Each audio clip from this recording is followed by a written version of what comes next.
and then the quarterback and the head coach will not trust you to even give you the ball.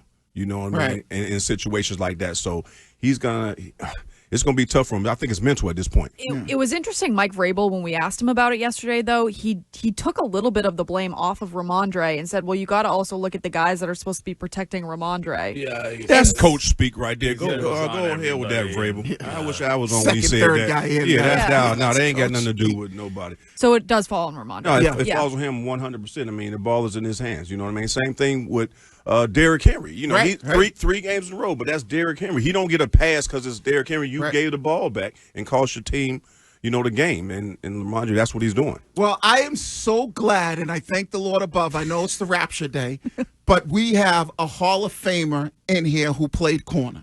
And I showed him the play that Shimer's been getting on my nerves about since the beginning of the week. The back pylon throw that Drake Maye should have made, but he didn't. So I showed Ty the film. Ty, you played the position. Right. Shime believes it was a good throw. It just got tipped. It was a flat throw at the back hip. What is your opinion on after seeing that play? First of all, Drake Maye, he want that ball back because he was not supposed to throw it there. If you look at the defensive back's position where the wide receiver was, where the wide receiver was going, you throw it to the back pylon because at the end of the day, if you throw a good ball, he catches it. If not, guess what? Incomplete. We live to play another. We live to play another play. So, Sham, you are exactly wrong. You should have bleeped yourself for saying that. Like you bleeped me on the swear jar. You have no idea about cornerback.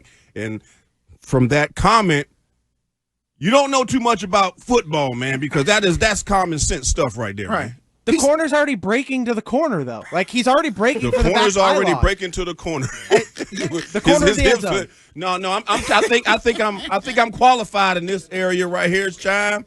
That I'm saying that is I'm very well aware the that you're cornerback was in the qualified, position to make the play that he did, but he was not in the position to make it for the back pylon play. But if you're putting air on it, it takes longer for the ball to get there. He's going to be able to make a play on that. Like, the idea behind the throw was to just zip it in right on the back shoulder of Booty, get 6. If that ball isn't tipped, it's 6. At one time in my former life, I used to run the 4.340, and I'm trying to tell you that corner was he was not going to get back to the back pylon if he'd have threw the ball right. You know what I mean? And I'm sitting there. I think I'm classified. Yeah, maybe you're classified in an age where guys could barely throw the ball. To tell you what's really going on, so that's not true. So Wiggy's right on that one, Sean. I mean, the corners. Wait. What did you just say? I said, yeah, maybe he's classified in an age where guys couldn't throw the ball as well. But Shime. I mean, Peyton Manning threw ducks. It was nice and easy for Ty to just take them. Like that Mac Jones interception. I think they're looking for qualified, not classified. Yeah, qualified. So you're saying that the quarterbacks were more qualified back in the day to throw more accurate passes than today? No, I just said the opposite. Yeah. Well, then he's saying Ty is not qualified to judge. I'm saying Ty got a lot more errant passes. G14 classified. Yes. The guy has, and Ty would know this better, and this is what's funny. The corner has basically both his heels on the goal line, and the receiver is even to him, but Shime's saying the corner His can hips are already open. What are you talking about? Shime. Please give the quote that you keep saying to me. If the quote is this in the NFL, if I'm even, I'm leaving. I'm leaving. So that means if I'm even with the DB, you put air on it because the DB's ass is basically on the goal line, and I'm running towards that back pylon. And Shime's like, and the quarterback is already in his throwing motion, and Shime's like, oh, that quarterback's going to be able to flip his hips and get back to the back pylon. The hips are already flipped. No, Shime. Wiggy, I have the freeze frame. Please stop it. Stop it. Put it on the screen right here so I can unfortunately, we cannot. Unfortunately, we're not allowed to do that. We'll get banned on YouTube, too. So, to be clear, so far over the last 36 hours, whatever it is, you are schooling Boomer Esiason, the great quarterback. The guy who doesn't know doesn't know how to say Ramondre Stevenson's name? Ty Law, the Hall of Famer. Jermaine Wiggins, the key to the dynasty. You know more. You know more ball than the three of them. I mean, just to be clear. I mean, Billy O has said he's on Shime Island. Rob Ninkovich has apologized to me on the air. So yeah, yes I am. So yes. You said Rob Ninkovich? Yeah. He sided with you? No, not on this, but on something else. To say, on something else. Yeah. No. I was about to say that's why Rob was rushing the quarterback. He don't know a damn thing if he said that. But no, like you said, Wiggy, I'm looking at it right here, Shime. His heels are on there, so that means he would have to flip his hips all the way around to get back, so what you lose time and momentum right there. So, I mean, that was just a bad throw. You throw it to the back pylon, I guarantee you it's a 90% touchdown. Thank you. Throw it to the back pylon. Thank you, Hall of Fame. If the ball's not tipped, it's 100% He's not in the touchdown. position to make the play on the back pylon, Shime. If the ball's not tipped, it's 100% touchdown.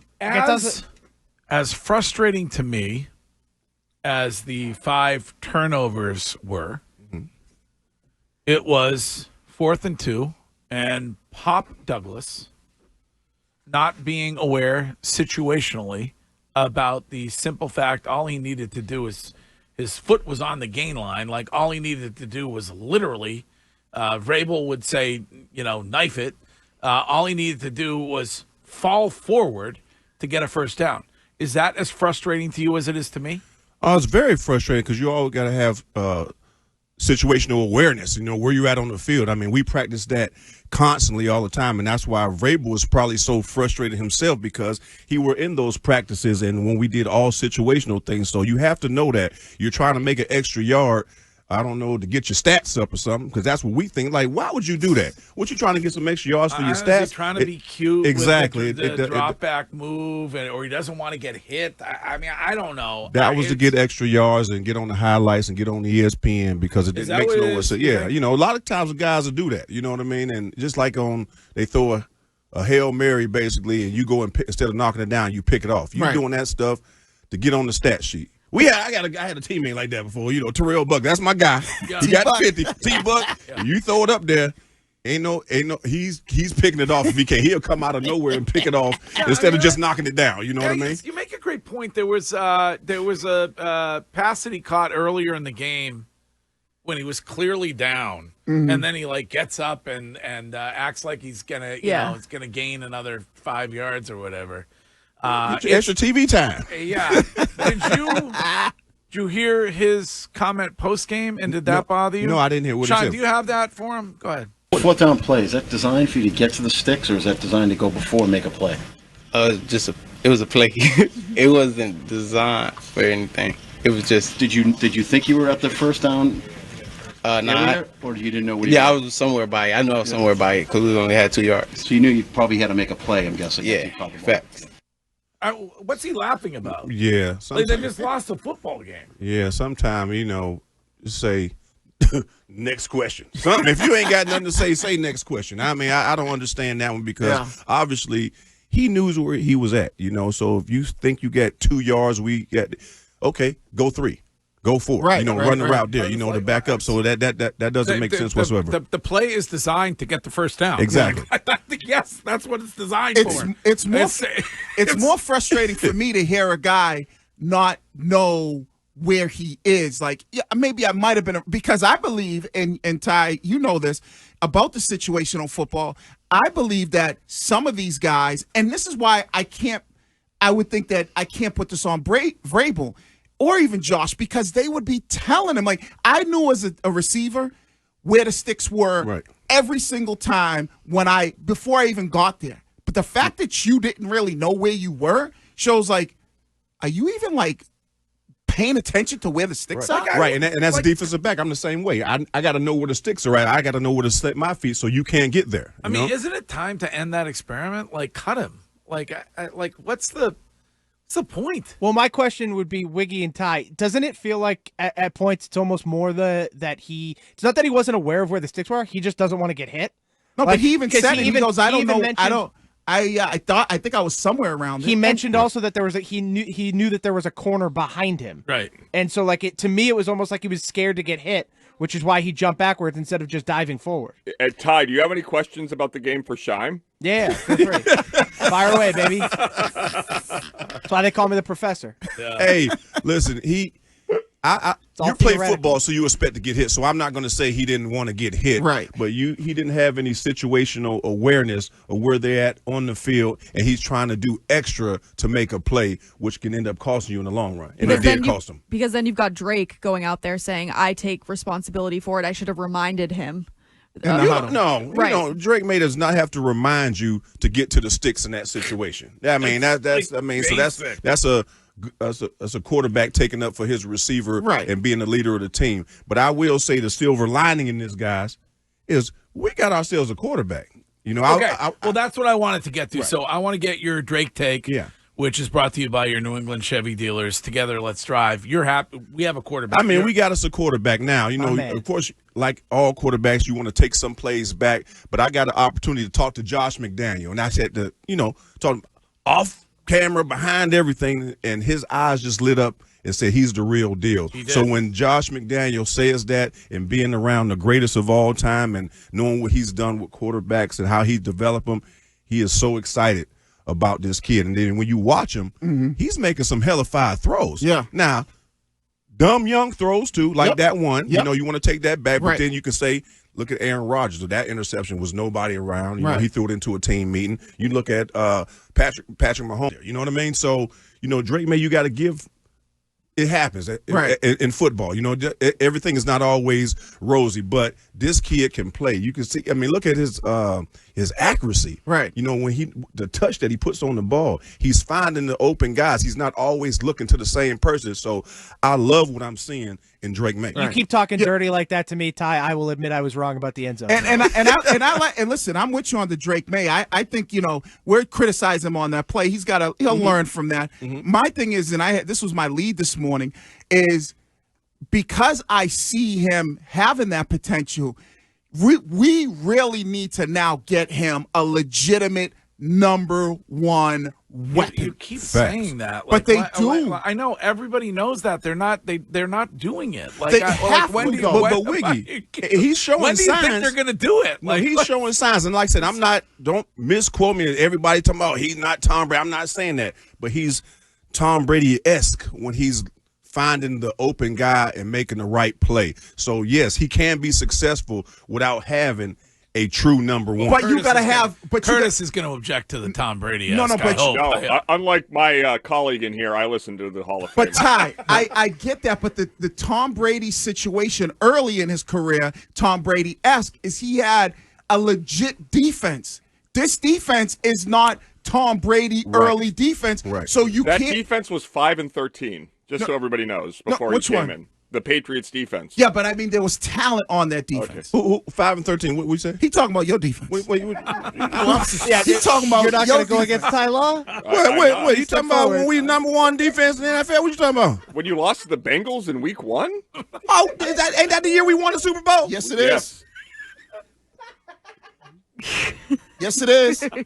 He talking about defense wins championship. What the hell are you talking about? 3 Super Bowls with that defense. Thank you. 3 Super Bowls. And listen, I played against that defense when I was in Carolina, and I'm not saying that Drake Maye doesn't like. I know Courtney made a great point. He spreads the ball out, but in this world of football that we live in, even with Tom, when you got to see Tom in the second half, he had good defenses. But think about the legit weapon that he had, whether it was Moss, whether it was Gronk, even a guy like Edelman, a guy like Wes Welker. Drake Maye needs that guy. He doesn't have that. What we're missing now is that, yes, that team was a defense first, and yes, Ty was the MVP of that team. I would say that the way that the NFL officiates games now, you have to spend more on your offense than the Patriots do. The whole game has changed. Right, yeah. In terms of every play. Like, Ty, I don't know if you saw or remember the play, but there was an awful pass interference call against Carlton Davis down the sideline where the ball landed like 10 yards out of bounds. That would have never been called in 2001. That's the way the NFL is now. Every play is geared to giving the offense a better chance because they think points equals viewers. And that's where you are. So the Patriots have to shift their roster approach, and they haven't. Even after Brady left, they didn't change. Yeah, I mean, but I'm saying you can find success if you play like Drake Maye is playing. When Tom Brady has his greatest success, he had Randy Moss. A lot of people will say, hey, who can't do that with Randy Moss? But he had his best statistical season with that. But did he come away with a championship? He had his most team success when he was spreading around with the Troy Browns, the David Pattons, the Givens, names that Hogan. You think about it at the time, but do you think about him now? You still talk about Tom Brady and Randy Moss because it's Randy Moss. I'm just saying Drake Maye, he can he could uplift this team. If you give him some weapons, of course, go out there and get him a receiver. But I think you need to protect him, get him some more offensive lineman help. You got him one in the draft this year. Okay, guess what? You need some more because I see too much pressure on Drake Maye when people are sending just 4 guys. Right. You see, when we get pressure as a defense, Vrabel is getting creative. He's sitting in the house. Pittsburgh was getting pressure with rushing 4 guys. That's a problem. You know what I mean? Right. So you got to give him more help. Up front first, but with his legs, with his accuracy, how he understanding the offense, I think that he doesn't have to have a superstar wide receiver to be successful. But he's going to need a really good defense to help him out on that side of the football. And that's a whole nother story. Right. You know what I mean? And then, see, that's what I'm saying. Like, I think when you look at the weapon, he needs a legit weapon that defenses can go, all right, we need to know where this guy is at all times, right? And they just don't have that guy. Whether it's a tight end, whether it's a receiver, they just don't have a guy. And Ty will tell you, Hunter Henry, he's good. He's kind of long in the tooth, though. He's getting up there. But you ain't saying he's not Tyler Warren. You're not going into that age shaming. You're not going into that game plan, Ty, from a defensive standpoint. Going, we need to know where he is all the time. Generation Jones. No, you're right. You're right about that. You're right about that. But he's productive, and that's somebody that Drake can count on. He can throw it to him, and it's a positive outlook when you throw it to him. But can you imagine Hunter Henry if they had DK Metcalf on the outside? Like, now you would have to really, ball game. Or you're looking at teams that they could potentially play, and you have this guy outside. It's just going to make things easy for a guy like Hunter Henry. I was able to really piggyback off of playing with Randy Moss because they were doubling him, and I'm like, okay, one-on-one. So now I can be productive and eat for the team, where Hunter Henry it'd be even easier for him if they had that, and it'd be easier for Drake. You ate more like Randy Quaid. No. I ate good, man. I ate good. We have got to take. Led the team in reception 2 years in a row, Greg.